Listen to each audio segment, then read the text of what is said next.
Welcome to Chewing the Accounting Fat Out, episode 7. I think it's pretty important that, hang on, let me just make sure everyone is coming online. Yep. We've got a huge amount of firms and guests joining us today online. And I think, just a quick little massive shout out as well. Not only do we have firms all around Australia, but we've got firms coming in from Singapore, from Malaysia, from the US.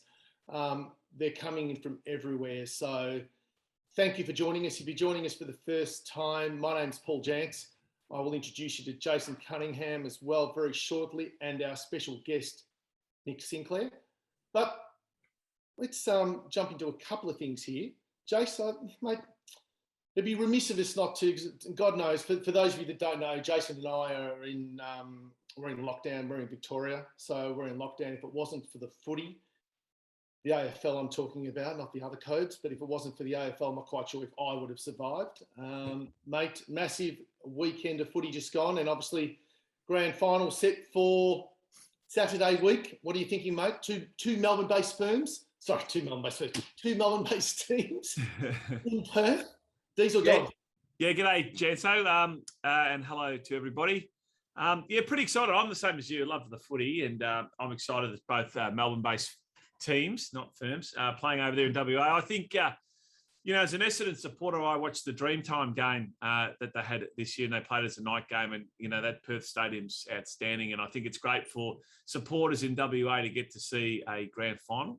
100%. And I'm really looking forward to it. I hope they have a real good crack at each other. I think for most non-partisan viewers, it doesn't really matter who wins. I have a little soft spot for the Demons. A mate of mine is a big Melbourne supporter. He used to play there. So I hope that they have a win.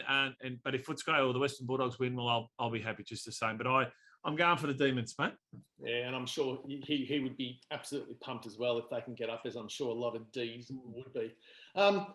Our last show, we had a lot of really, really good interaction on our chat line. So actually, while I've got that, there's more joining us right now, but let me stop sharing, which I think is just as important. And so, look, please use the chat line. If you've got things that you'd like to say to us, there is the chat line. There is the Q&A bar as well. So if you've got things you would like to contribute in terms of some of the things we're going to go through. And today's show is all about how do we make accounting sexy?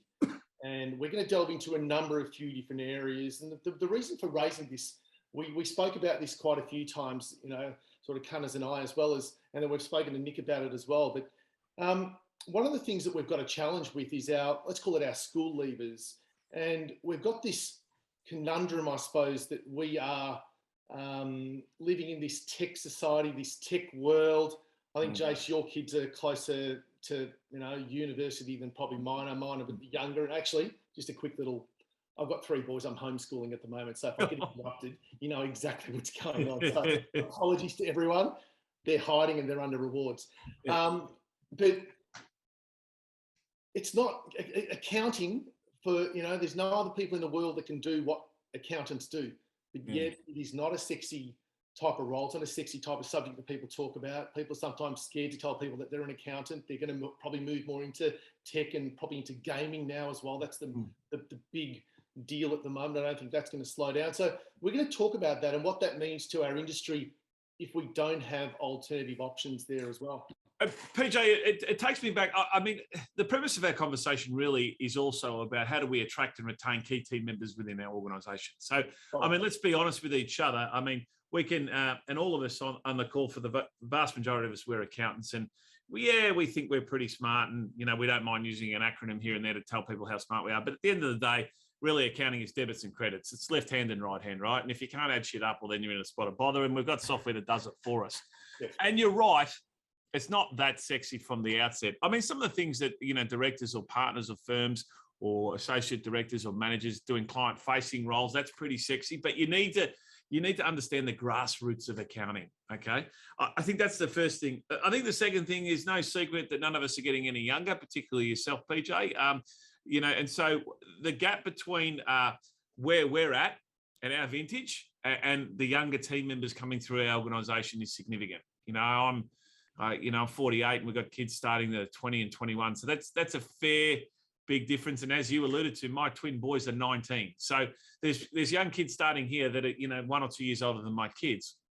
And so, you know, I often communicate with my kids on Snapchat now, Nico. And, you know, and Jack will say to me, one of my boys will say, oh, dad joke coming and all that sort of stuff. And I often think, you know, I'm cool and I'm in touch, mate, but let's face it, I'm miles away. I mean, if we're to consider how long it took me to get onto this Zoom, PJ, you know, text number strength, if we're to be honest with each other. Can I just say one thing? Because there's always good banter.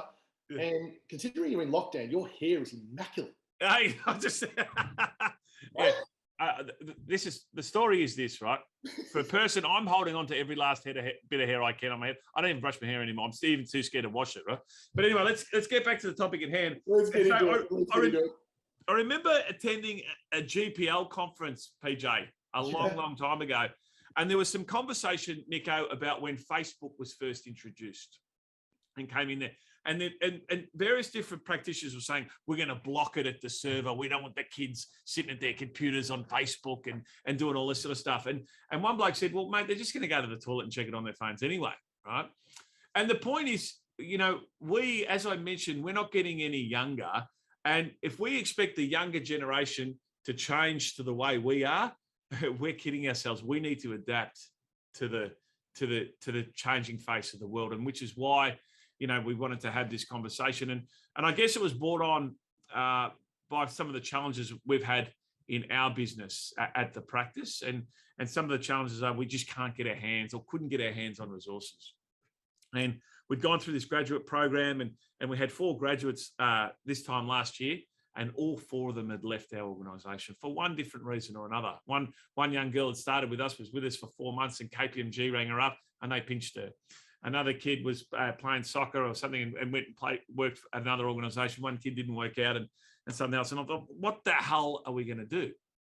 And how do we create an environment that's attractive enough so that key people want to come and join our organisation? And what do we do about the skills shortage? Because our industry, we haven't slowed down. In actual fact, as everyone on this webinar would attest to, we've got busier and busier and busier.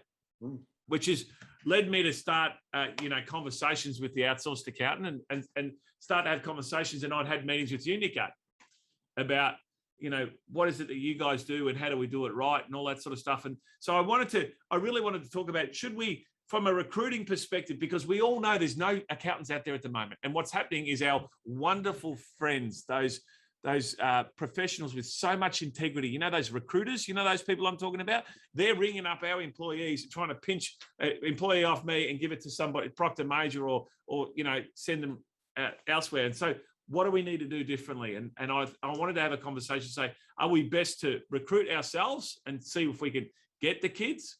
Should we, you know, I speak to other public practitioners that are running around buying bookkeeping firms, PJ. Yes. And, you know, and buying bookkeeping firms. And I wanted to speak to, you know, this country's leading expert when it comes to outsourcing, which is Nico, which might be a good interlude in introducing Mr. Sinclair, Genso. 100%. So to everybody that has joined us from all around the world, please welcome our special guest, Nick Sinclair, founder and CEO of TOA Global. Mate, welcome. Thank you for having me. It's only been 9 minutes and I'll get my first word, Jace. You've done well, mate. It's a good start from you, Nico. Be careful. So guys, it is a good, deep conversation to have. And I think the challenge that, you know, working with, I'm lucky enough I get to work with a lot of different accounting firms. And I suppose with Jason coming from that side of employing people and unfortunately losing people, and then training people and losing people even worse because it's a monetary loss. It's an investment that you put into people. What are you guys finding as far as, and probably Jason, from your point of view as well, what do you got out there? 5 directors, 60 team members. What are you finding as some of the roles that are, is it roles across the board or is senior roles? What are you finding there's more of a shortage of? Well, yeah, so there's 2 parts to that, PJ. So if we're to look at our business with the shareholder hat on as the accountant, and we get the best return on our investment, and everyone would know this, we get the best return on our investment on our younger team members, right? So the ratio between what they get remunerated and what we can charge them out for, you know, we're getting 4, 4.5, 5 times, you know. The more senior our team members get, the more expensive they cost us from a salary perspective, but they deliver on the high-end conversation piece, and they've got years of experience, and so the return on the salary there might only be 2.5 times. So we know as business owners and as shareholders, and when we sit down as a board and we look at our business purely from a return on investment perspective, we need to have that good blend between senior team members, intermediary team members, and our junior team members. And in our organisation, we got gaps. We could hire another 5 people tomorrow if they were out there, and which led us down the path of talking to the outsourced accountant. And some of the conversations that I'd had with Nick, and I'm not going to talk about his business. I'll let him do that, and I'll do my best to pull it apart. But so now we've gone with this blend in our org chart of having a row of graduates that are in this country, and we're starting a program with the outsourced accountants about having new starters in another country. So yeah, that's where we're at. And I'd take anyone at any level, to be honest with you, Jan. So, and I think the partners in our firm have come to the realization that, yeah, sure, we look at it as an overlay through that shareholder's perspective, but we also know at the forefront, we'll take the very best person we can get, irrespective of whether they're senior all the way down to, just starting off. Well, I suppose, Nick, you obviously working with a lot of firms. Again, I mentioned there's a few firms from around the world here, but you obviously work with a lot of firms in all sorts of parts of the world. What are you seeing? Let's look at AU for a second. What are you seeing as far as what skills they're after? Yeah, so if you look at you look at the simple stats, there's roughly, call it 7,000 job ads at the moment on Seek for accountants. Now, a large proportion of them are commercial accountants. If you actually scale that back, it's probably a little bit less than 1,000 that are for public practitioners. If you look at the majority of those, they're pretty much all, the majority of them are senior. I want a senior accountant. And I see a lot of gaps in that for many reasons, but I think the big one is people don't develop them. And when they do develop them, they don't retain them. Yes. So there's this constant battle and kind of, as you said it before, around recruiters pinching. That's what everyone wants, because at that point they are, capable, competent, they can run teams.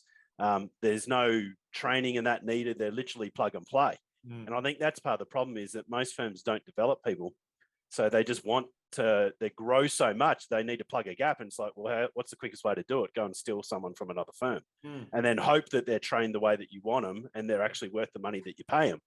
But then, read the good, bad and ugly report and you see most accountants are getting 2 to 3 times revenue out of their accountants, which you're not even making your money. So if you look at the pure stats, so I think there's many reasons though.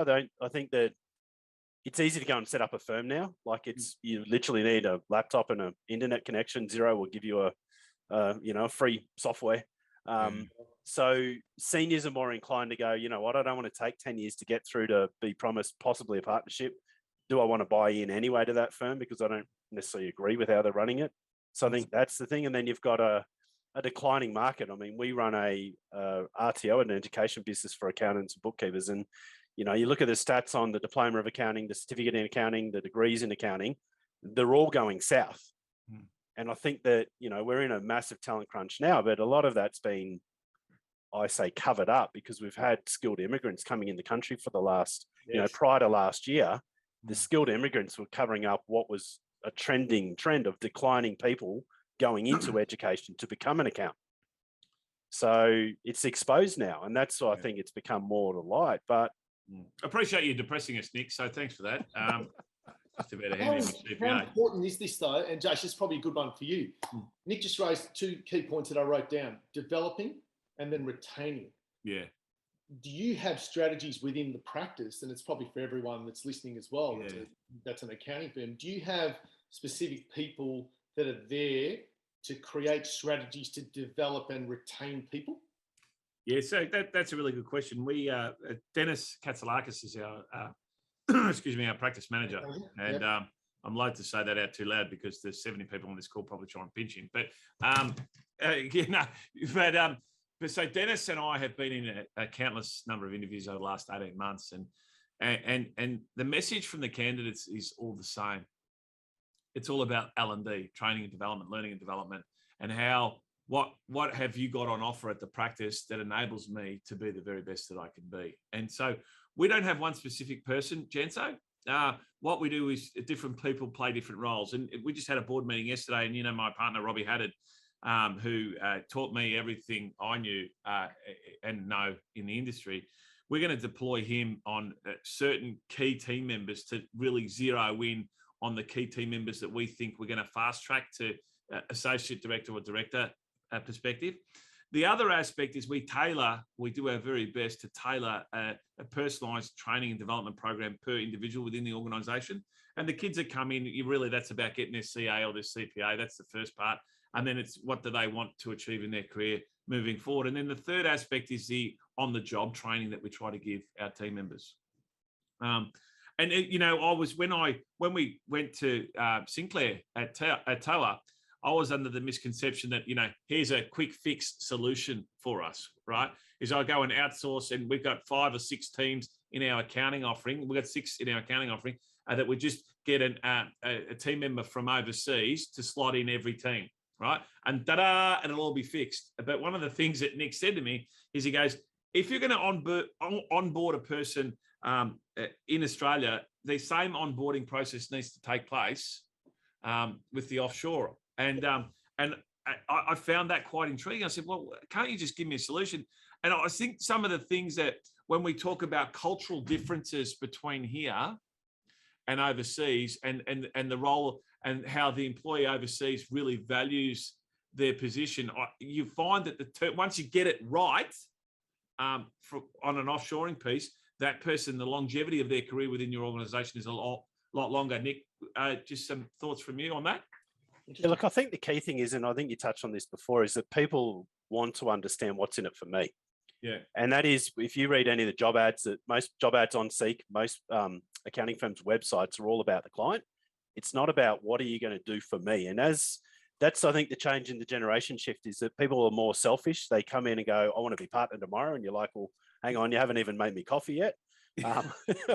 And that's how it used to be. But now people want to progress quicker. So it's about, and that's where I suppose the building a global team, and that's where we've gone through phenomenal growth, is a lot of firms are coming to us so that they can get a lot of that routine, mundane work done by a global team that are thankful and happy and love doing that work. But then they can fast track the careers of their local team members.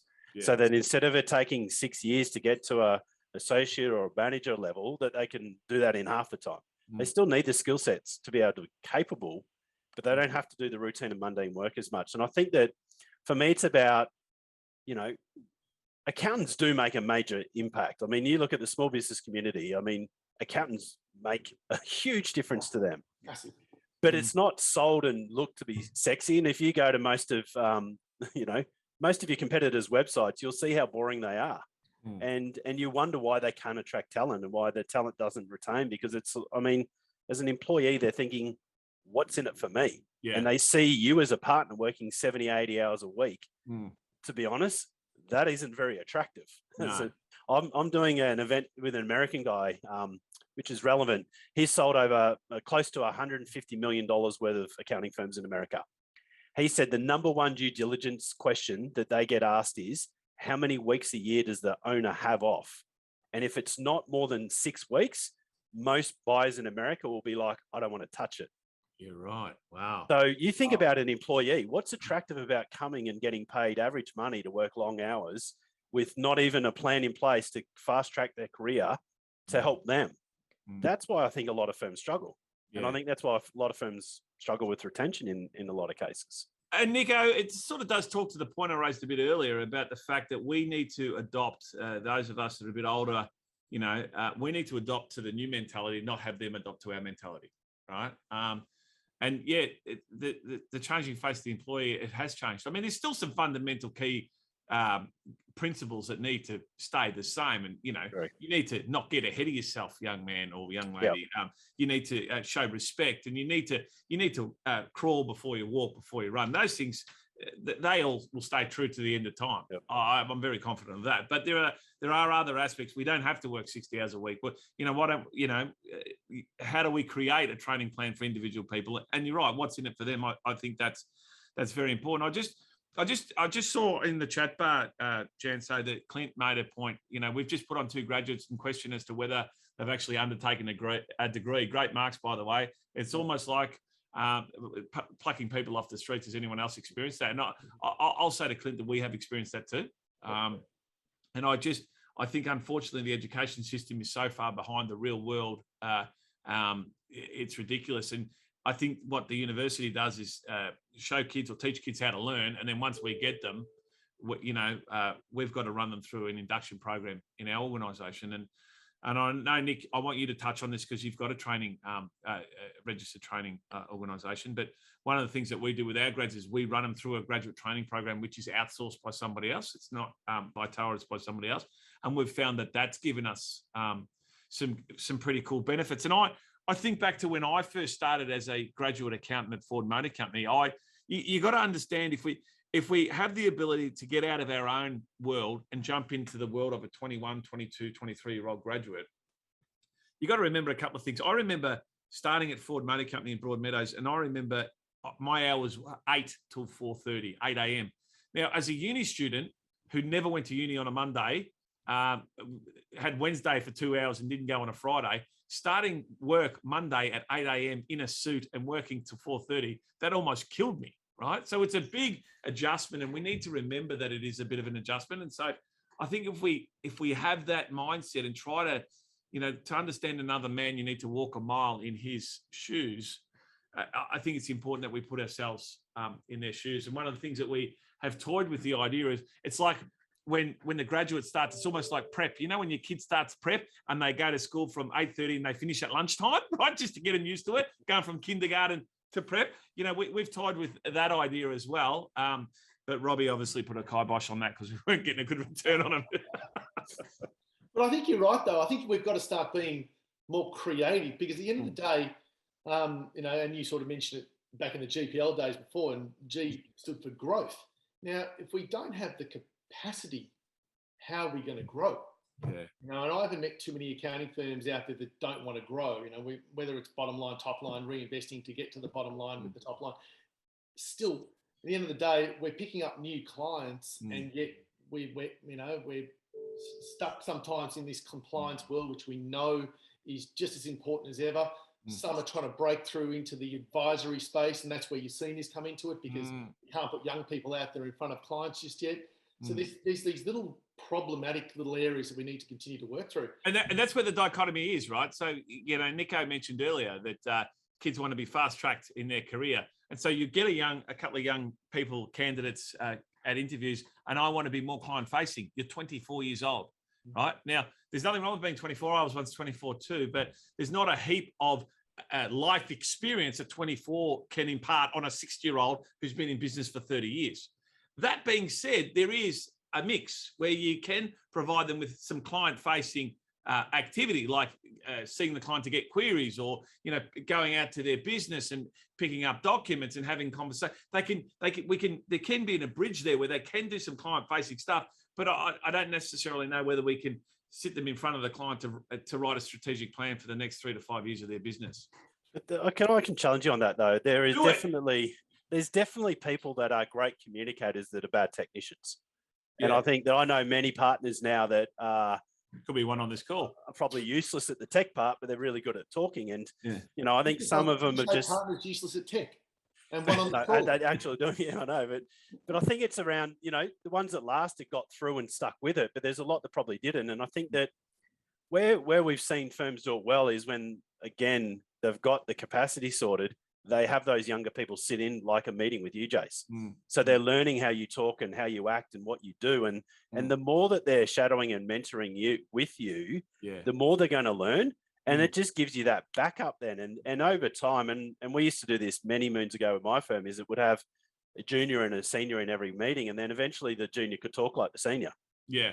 So it does fast track it, but I agree. They're 24, they're raw, they're green. They need to learn that. But most accounting firms, in my mind, don't give them the opportunity to learn it because they don't sit them in that meeting. Because then you can't charge out twice. No, you can't. That's the argument. And I'm like, well, if you got your stuff together, your back office is being run, you could afford for that person to do it. Yeah. And not all day, every day, but it might be 4 or 5 meetings a week. That's and then over time, they're going to actually learn. But I think that, that's an hour. Most accountants, when I talk to them about it, that's an hour of billables that I could do. Well, you're talking about 5 hours, Nick. That's 5 hours of billables that now that person can't do.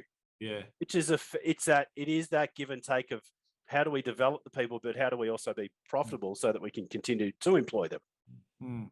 Yeah. And and it's also getting the right mix of the team member, right? Because, as you said, at 5 hours a week, average hourly rate, $200 an hour for the sake of the argument, that's $1,000 a week. Over the year, that's 50 grand. I get 4 graduates, that's $200,000. My God, the accountant has a heart attack. But, how do you get the blend? How do you get the mix? And it comes back to your strategy at the start of the year or wherever you see your business going is how much are we prepared to reinvest into our organization? How much are we prepared to reinvest into our team members? And then getting that mix and getting that right blend. Because I'm telling you, 80% of what we do as accountants, I believe, is the record keeping piece. And if that record keeping piece can be done as efficient as possible using the right software, having strict airtight processes and having the right team member do it, whether that be the graduate or the offshore team member. And I think I wouldn't mind talking about that at some stage, Nick, just to get, because that's one of the reasons why we got you on, is just to have some conversations around how does it work? How does the cost compare? And those sorts of things, because I'm confident there's a lot of people on this that haven't dipped their toe in the water with the offshore. Let's talk about that, Jace, because let's try and paint a picture. I don't have a whiteboard or anything that I can talk to, but let's try and paint a visual that, and I'm not the accountant, but I'm coming from a business point of view. So you guys are. I would always, when we used to coach firms, it would always be what work can the top layer delegate down? Yeah. And how do we train that person? So if we look at the graduates as an example, how do we get that graduate push coming through? Whether it's through, and this is a good one because obviously, it brings in Nick or any other offshoring, of course, that people want to look at in terms of developing that team down here, that number crunching team, let's call it. So they delegate down, they take on more work at a higher rate, and they still become a better profit center, I'll call it. I always used to look at, as you would remember, I used to say, what's your profit center and how are we turning those people into a greater profit center and reinvesting at the same time, because it's not always cost, it's investing as well. Let's talk about the graduate push and how we can actually get that. Is that something that is on the table where we can build and then push work down? Yeah. In our firm, and again, this is based on conversations that we've had with Nick and his guy whose name I've forgotten, but I don't mean to be disrespectful, but we've gone down the path of building out our org chart. Actually, here's a copy of our org chart right here, right? I don't know if you can see that, right? That's our org chart of our organization and the different layers. And down the bottom here, you'll see is our outsource team, right? And so where we have landed is we've landed on, because we start off, should we get the graduate or should we go offshoring? Right? That's where we've landed is a blend.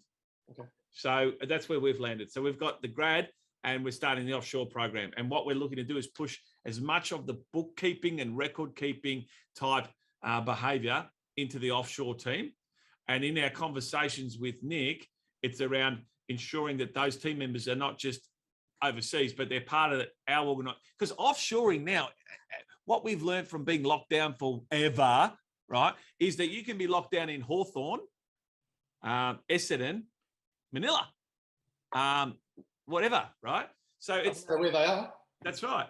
Yeah. So that's sort of our view on the world. And then, so Nick, let's just run through our conversation, because you and I had a couple of conversations, and I was keen for you to share as much as you can with our audience as to how it works. I mean, one of the most attractive things right from the outset, and to address the elephant in the room, is the labor cost is significantly lower, right?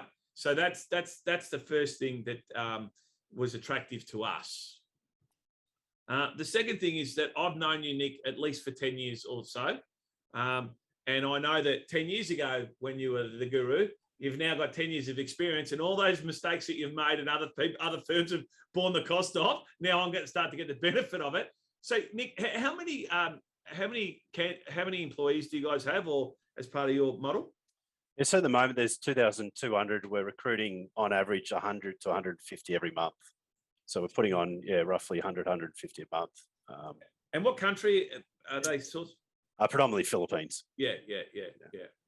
And you've got some firms that use, I mean, I know, because when I was doing our due diligence, you gave me some firms, and one of them is Teddy Turner, a mate of mine. It's got Ashford's.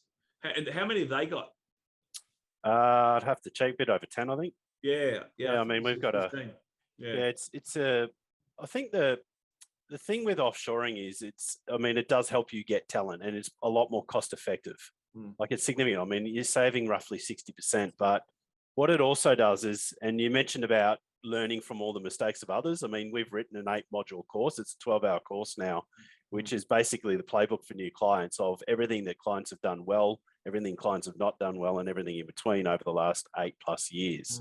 So we've written a course to help basically give the playbook for new clients. But I think what offshoring really does is it exposes things. So where there's a lack of process or there's a lack of training, it really exposes it. And I think that's the thing that where most firms need to really get their house in order. And that does stop people from doing it, but it shouldn't stop you from doing it. It should just motivate you to fix it up as you go, because you're not going to fix the capacity problem otherwise. And I think that, where firms are good at training, are good at mentoring, it definitely helps. It definitely works. But where you have great technicians that are not great communicators, that are not good trainers, which, let's say, a lot of firms have a lot of great technicians, but they're not great at communicating, and they're not good at training other people within their firm. And I think that's where the exposure comes with a global team. And that's what we said to you, Jace, is that, you've got to invest in it, because it is more cost effective, but you're also getting someone in another country that hasn't worked with Australian tax. So they're like a graduate in Australia, except they've got 5 to 10 years worth of commercial accounting experience. They're CPAs in their country. They need to learn the Australian tax component.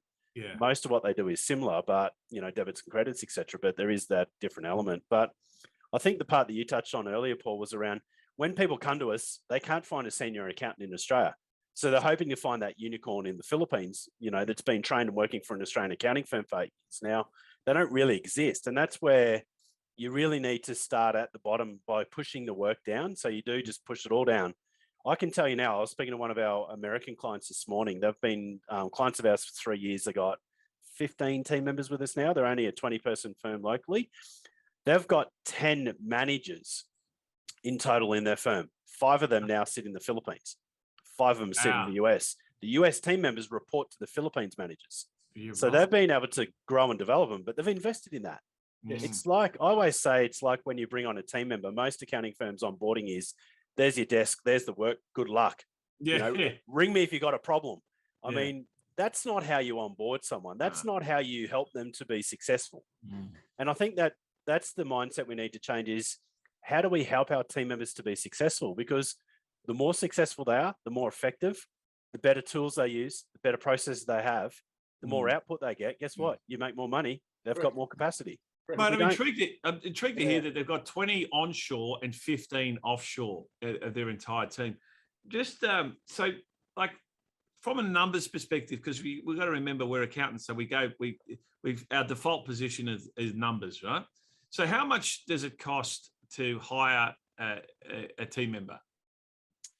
So it depends on, obviously, the level of experience, but if you're talking someone that is, 5 to 8 years of experience, you're looking at about 25,000 AUD to 30,000 AUD all up at the high end. Then you can get them down the other end of the spectrum, where, like, graduates out of university, they could be, $15,000 a year. Yeah, right. So it is a significant cost arbitrage, but that's significant. Yeah, but I think it is. I mean, it's that you need to invest at the start to make it work on the longer term. And so let's use that example. Like, let's get that 5 to 8 year example person, 25 grand. I'm going to call it 24. So it's $2,000 a month. Yep. Right. And how much training and development does that person require? And what is their grasp on the English language and all that sort of stuff, without trying to sound inherently racist or anything like that, which I'm not. Yeah, look, it's about the communication piece and that language barrier. Well, when I had my accounting and planning firm years ago, we tried India, we tried Vietnam, we tried Sri Lanka, Singapore, South Africa. I mean, the reason why we ended up in the Philippines was because of their English language. Yeah, right. They were a state of America for 49 years. They taught American English from birth, so you got to whack out the American part. Yeah. But they are taught the fundamentals in America. So they're strong in that side of it. But when you look at it, I always say, look, a graduate typically take 2 years to get up and running in Australia. In the Philippines, we typically say it's about 6 months. But again, it depends on the work that they're doing. Yeah. Like when I had my bookkeepers over there, they were outperforming my local ones after 2 weeks because all they're doing is reconciling. They don't need to know the tax work. But if you want them to do a tax return straight away, it's a different level of training. So if you're getting them to do, again, that routine, mundane debits and credits, the balance sheets and all the actual financial part, where they don't need to do the tax and they don't need to do the tax return at the start, it's a lot quicker than, we have clients that come in and go, look, we want them to do, business tax returns in the first month. It's like, that's cool, they can, but they're not going to be as effective because they don't understand Australian tax. Now, and Nick, I think you mentioned it earlier, but I recall from our conversations that you run a training program for your clients to say this is best practice as to how to onboard an offshore team member, and this is best practice as to how to work with that team member. Is that right? Yeah, so I mean, that was part of the reason why we ended up setting up a RTO in Australia, was to every single one of our team members is on a professional development plan. So as a Filipino, you're doing the certificate. So in the first year with us, you'll do soft skills. So you'll do how do I communicate better, written, spoken. There's a different range of soft skills courses they'll do. They'll do compliance, the data security, all those. But then the technical one is the certificate 5 in bookkeeping and accounting. So that basically means that they could become and we do have some that are qualified BAS agents in Australia. Then they do the diploma of accounting. So then they can become a tax agent in Australia. So we take them through an education path that we know, because a lot of our clients, when they first came to us, showed them how to do something. So they showed them how to do a BAS, but they didn't understand what GST was. They didn't understand why they were doing it. Yeah, right. So we say the client teaches them the how, we teach them the why. Yeah. But the latest thing that we've brought out, and this is only in the last 4 months, is that we brought out what we call an Accelerator Program. So one of the biggest challenges a lot of our clients say to us is when they start is that we just don't have the time to train them properly. So we turned around and said, well, what about if we do a 7-week, 260 hours worth of training? So by the time they come to you, they can do individual tax returns, they can do a simple BAS, they can do a simple business tax return, that they can hit the ground running quicker, and we'll charge you the equivalent of about $6 an hour to do that. And I mean, we've done 2 groups in Australia, and the second group are in their 2nd week of training, and all 30 of them already been allocated to clients. So, wow, but that takes away, you think about 260 hours. I'm not an accountant, I'm bad with numbers. If you do 1 hour every day for 52 weeks, how many weeks is it going to take to get 260 hours worth of equivalent training? Yeah. Now, the difference is, and we touched on this before, the problem with people coming out of academics, and I employ a bunch of academic squareheads now that create certificates. We're writing a diploma of payroll at the moment. I mean, how exciting can that be? I just got really excited, yeah. Yeah, so, I mean, you think of it, we employ those people, and I love them because they do what they do and they're good at it. But what my thing is that the theory doesn't teach you. They need the practical part, and that's the part that's missing in the academic. So a large part of that 7-week program is not just what is GST, it's go and reconcile it and actually learn how to do it. It's not just sit there and watch a screen. And I think that blended learning is so important. And to the point, to be honest, we're looking at we call it the Accelerator Program in the Philippines. We're looking at actually doing that in Australia to go, right, you finished your graduate program. We'll basically take you for 6 weeks and show you how to do a bloody individual tax return passes. And it's funny you say that, Nick, because Pamela Poynton just got on and said, Nick, can we send our Australian grads to TOA's RTO training? Yeah, well, you can, because the RTO is actually an Australian, it's called, I mean, I can give you the information, but it is an onshore education business, not just for TOA clients. Okay, awesome. Yeah. Yeah, that's good. Yeah, mate, we're happy to share any links you want to share. Push it out to everybody. You're more than happy to share. Zelda Ibis, who's a bit of a rock star, used to work here at the practice, and then she's run off and set up her own business and pitching our clients. Hi, Zelda. She said it's the best thing she's done in her business. Well, I would have thought, Zelda, working with us might have been the best. You would have had all the best training from the best people, Zelda, and you know that. Yeah. Stop sending me ethical letters, Zelda. But look, first of all, and sort of Nick and I spoke about this a few months ago in terms of the RTO. So absolutely brilliant thinking, because I think you're right. Firms probably don't have the time at the moment to try and put that into their team members. If we are going to think about this from, let's say, I looked at it from a pushing work down, and Jason, I'm going to come to you and I'm going to ask Nick the same sort of thing. And if anyone wants to comment to this, if you've done this, please throw some comments in the chat bar as well, please. What's the best way to do that? What's the best way to say, right, we're going to develop, before even going to Nick, we're going to develop a strategy around looking for people at this end here, and our people up here have got to push work down. How do we start that conversation? I think the first place to start is the mentality, and the accountant, she or he is a professional and is very proud of their work. And for the most part, the accountant, we look to protect our client, right? And we understand that we go through an education process where we become a technician or a specialist in our field. And what's got us to where we are is because we're a good accountant. Now we're asking the accountant to change her mindset or his mindset to be a delegator and to let go of that specialist technical talent that you have, and now to manage. And that's a hard mindset, a mindset shift. So I think it's in part the mindset piece. And for the most part, and it's not just limited to the accounting industry, I think it's across all industries. For the most part, the best delegators and the best managers are the people that aren't very good at doing it, right? And because if you're not good at doing it, just get someone else to do it. And I know that there is certain things that I do in my day-to-day role that I'm terrible at. So I just get other people to do it because I'm not good at it. Like getting onto a Zoom call that took 10 minutes longer than it should have. But serious, I think it's the mindset shift is the first thing. And the second thing is we all learned somewhere. All of us was taught by somebody. And part of it, I think, needs to be the balance between how much I'm teaching the person and how much they're learning themselves. And I think Nico mentioned something before about that on-the-job training piece.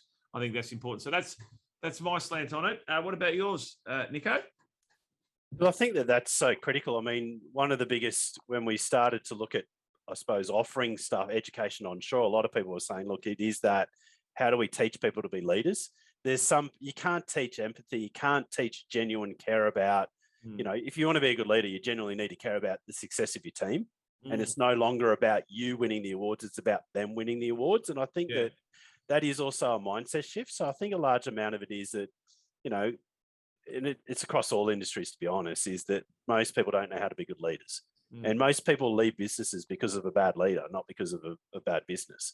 So I think that's a skill set that we need to double down. I think it's also a skill set, though, that, there's probably a lot of us in the industry that are not great leaders, and people watch and follow what you do. So it doesn't help if you're not a great leader, because, if you yell and scream at your people or you're rude to your people, that's how they're learning that's how you need to treat people. And I look back at, the industry when I got into it a long, long time ago now, literally the partners used to tell me to make the coffee for them. And I'd go and make their coffee for them, and then I'd empty their bin for them, and they would treat me like absolute crap. Okay, so you're saying we're not allowed to do that anymore? No, you can. You just need to be nice about it. I can handle that. But I think you learn a lot by doing that stuff. But I think the reality is that we need to be great leaders to develop great leaders. And you touched on it, Jason. How much education do you on the call individually do outside of what the work does for you? If you own the firm, yes, it's great that you pay for your team members, and every single one of our team members is on a learning plan. They're expected to do 1 hour a week of their own time on that, as well as 1 hour during their workout. But not everyone does. It's the privilege of being a professional. One of the things that I'm also, I don't say it too loud, but I'm also a qualified financial planner. And I'm just about to sit another exam for FASEA or FASEA. Depends on what side of the Moonee Ponds Creek you grew up on, right? But the FASEA thing, and they talk about the privilege of being a professional. And I think sometimes we forget that.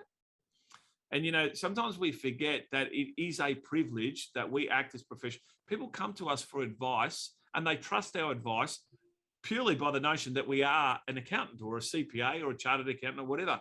And so it's a privilege. Therefore, we owe it to our clients, we owe it to our industry, and we owe it to ourselves to continuously develop our learning. Because what I thought was cutting edge 25 years ago when I first went into business is yesterday's news, And so, I concur with that.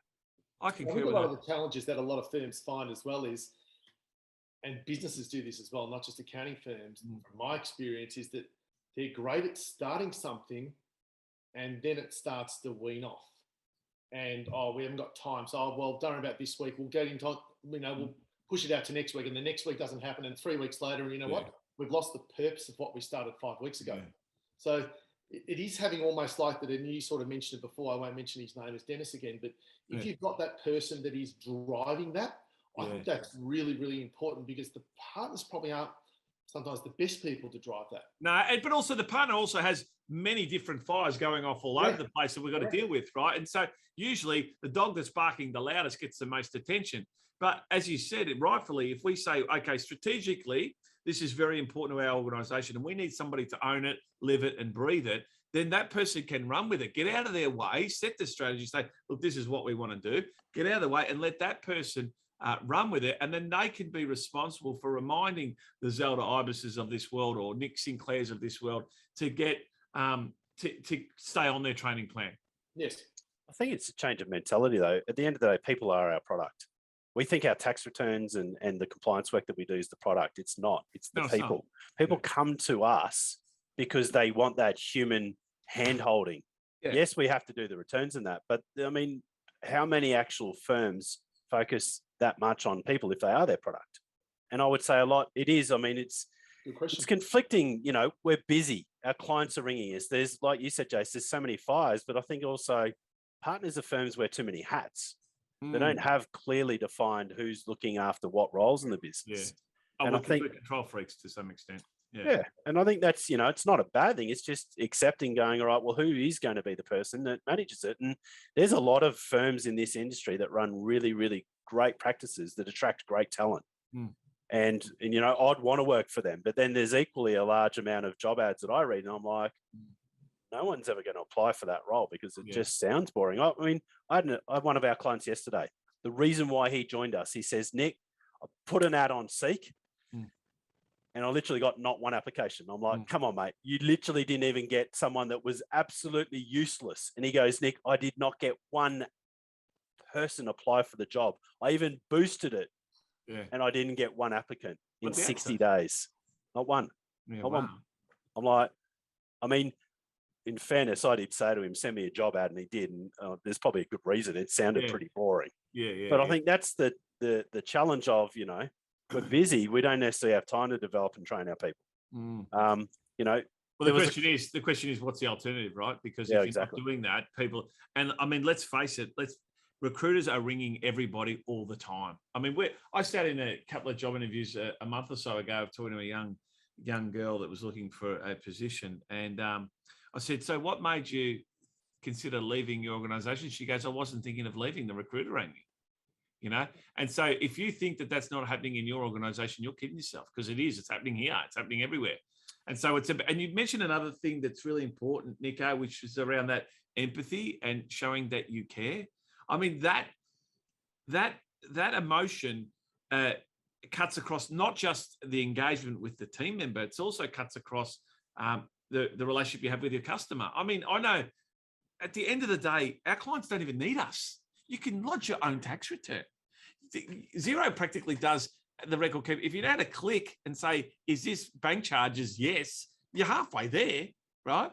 And then you can lodge your own tax return through MyGov, or I don't even know how they do it, but you can lodge your own tax return, right? So, but what our clients, they just want us to know that we care. And, and if you can talk to them from experience and have some conversations, and you can articulate in a language that your client understands, mate, you're 80% of the way there. So therefore you have to care, and you have to be spending time with your team members. And unfortunately, it's the nature of the job. You have to check in with people, particularly today when we're all at home, like I am.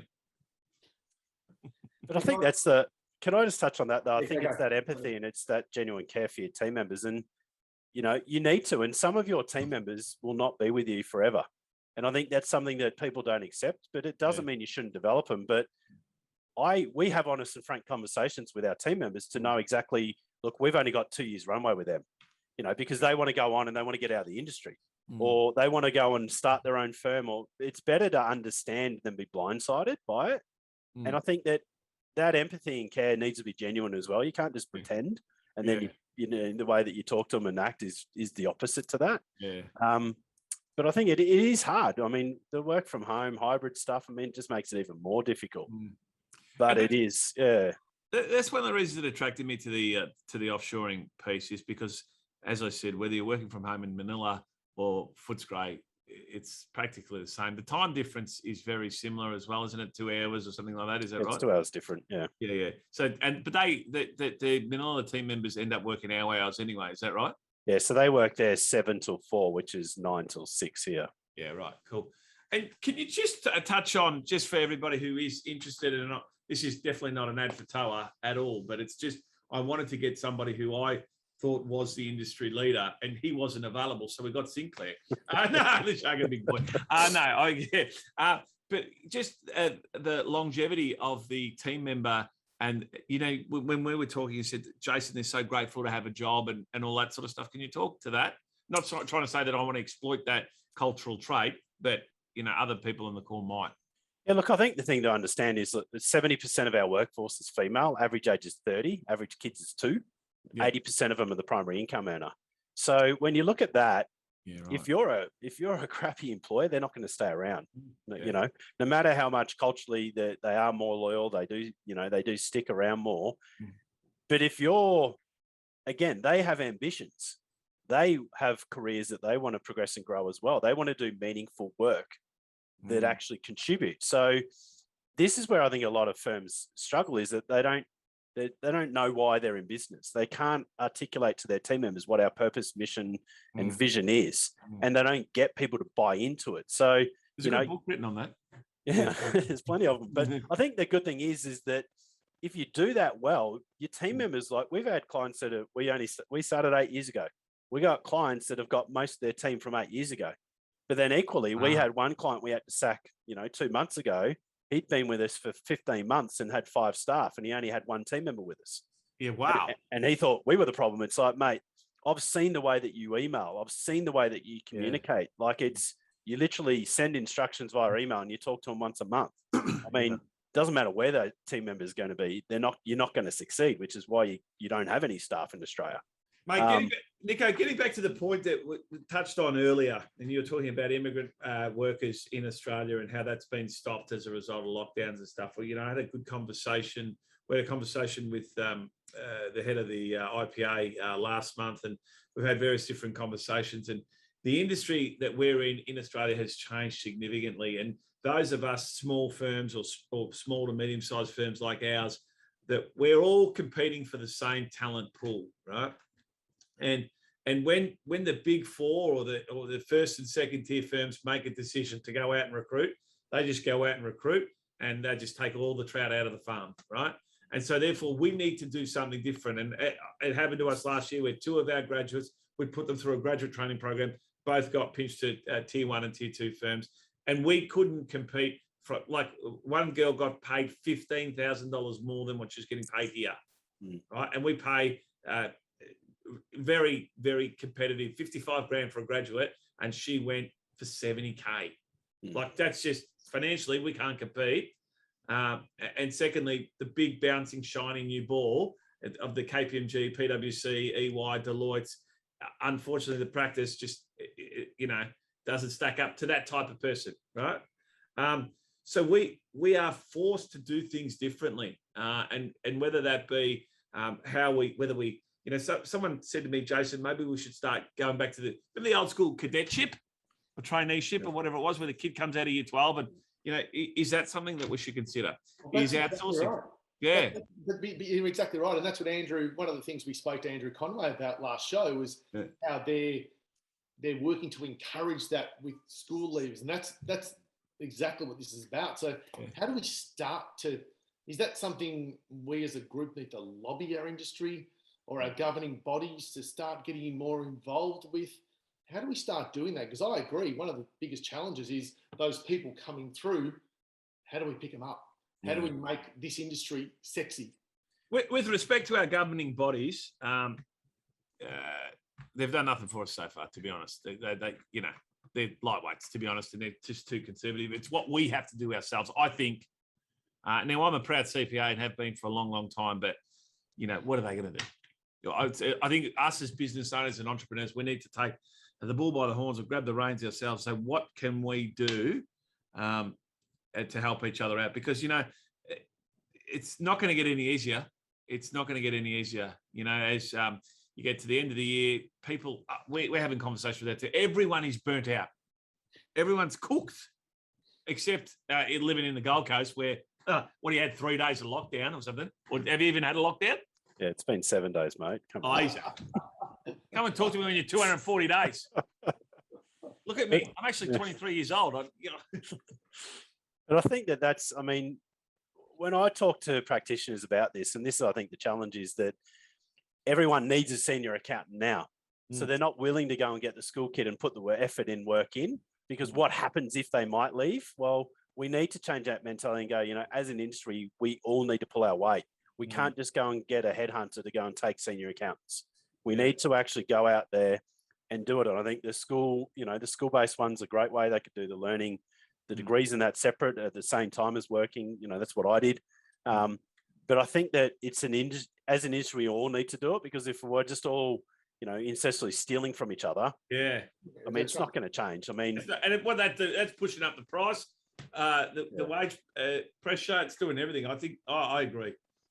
Yeah, but you also need to pay more than Maccas. Like, let's be real.